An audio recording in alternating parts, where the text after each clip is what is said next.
is the Honourable Anne McLellan, former Deputy Prime Minister of the great nation or country of Canada. How are you? I am very well, thank you. It's a pleasure to meet you. So you made the trip out from Edmonton?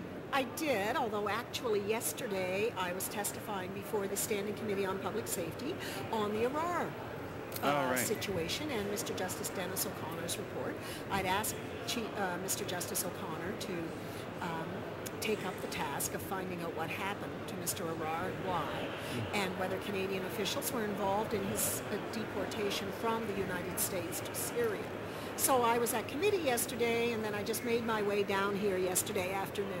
Now I've followed, actually speaking about the Arar inquiry and the Arar Commission, or what happened, I've looked into it, and from what I've been able to determine, at least in a preliminary sense, is that the breakdown of intelligence sharing and the kind of loosening of the rules for sharing between domestic and foreign intelligence agencies were almost thrown out the window when 9/11 happened because of a sense of urgency to stop another wave of attacks. I think, as Mr. Justice O'Connor points out, the RCMP basically had the right rules and procedures in place. They had protocols under which they shared information with many countries, including the U.S. They had a policy of checking the reliability of information that was shared. They had a policy of putting caveats on that information where they believed it appropriate. Those caveats could be about use by third parties, it could be about concerns they had with reliability, or whatever the case might be. That policy was not followed in the case of Mr. Arar. So I think Mr. Justice O'Connor asks the right question, which is why not? And what do we do to make sure it doesn't happen again? Okay. Now you're at the Liberal Convention, of course, in Montreal. Yes. Are you supporting anybody in particular? No, I'm not. I'm neutral. You're neutral? Yes. Okay. And do you have any advice for delegates going into this vote? Well, I think it's going to be very exciting. And there's no obvious winner here.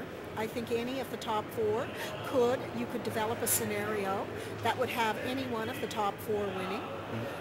I think the longer it goes, the more ballots there are, the more surprises there will be.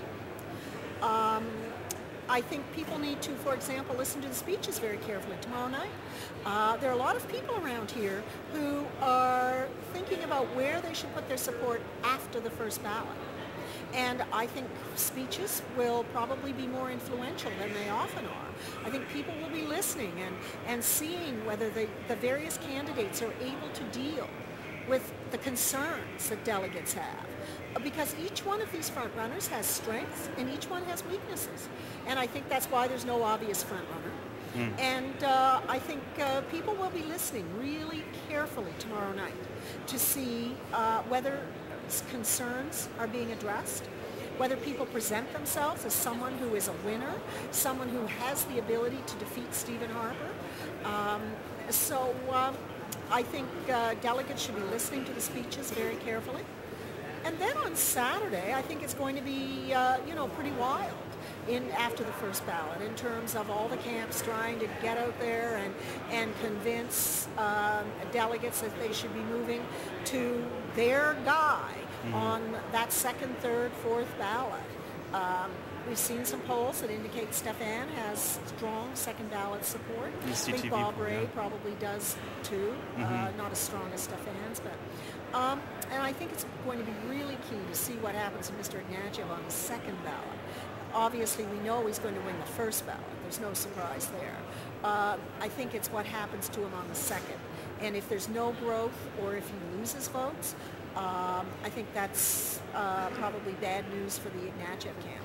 Okay, and finally, you're from Alberta. I am. There's another leadership race going on right now. There is indeed. It will be decided on Wednesday as well, or on Saturday as well. Who do you foresee being a constructive premier for the province of Alberta? I would think either Jim Dinning or Ed Stelmach. I think Ted Morton comes with a lot of baggage that won't be helpful for the country. He helped Stephen Harper write the infamous firewalls letter. He is talking a lot about private health care. He's talking a lot about things like, not having the RCMP police in Alberta, but having Alberta's own provincial police force.